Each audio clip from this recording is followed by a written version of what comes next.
আজকে আমার spoken English class যে পাঠটি হবে সেটির নাম হলো ন্যাচারাল ওয়েলথ, মানে প্রাকৃতিক সম্পদের এক একটা পাঠের নাম কি, বাংলা নামগুলোকে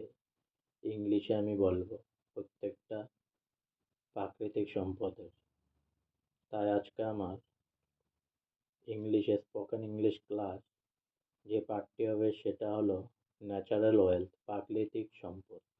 সূর্য মানে সান, আকাশ মানে স্কাই, গ্রহ মানে প্ল্যানেট,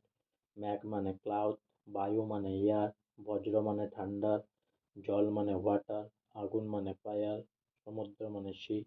সরোবর মানে লেক, ভাটা মানে ইভ টাইড, সূর্য কিরণ মানে সানশাইন,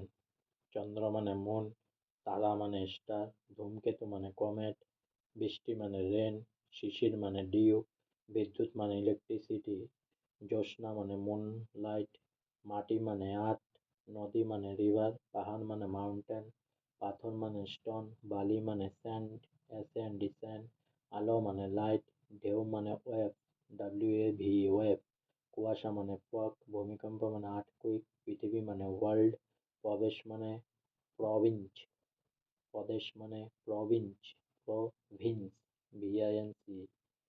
প্রদেশ না প্রভিন্স, জমি মানে ল্যান্ড, গুহা মানে ক্যাপ, আধার মানে ড্রাগ, বাষ্প মানে বাপর ব্যাপার, অস্ত মানে সেট, মহাসাগর মানে ওশান, ঝোপ মানে বুশ, মাঠ মানে ফিল্ড, শব্দ মানে সাউন্ড, বরফ মানে আইস, ঝড় মানে স্ট্রম, মহাদেশ মানে কন্টিনেন্ট, দেশ মানে কান্ট্রি, ধোঁয়া মানে স্মোক, মরুদ্যান মানে ওয়াসিস, বন্যা মানে ফ্লাড, উদয় মানে রাইস, জোয়ার মানে ফ্লটাইট, উপসাগর মানে গালফ, প্রকৃতি মানে নেচার। আজকে আমার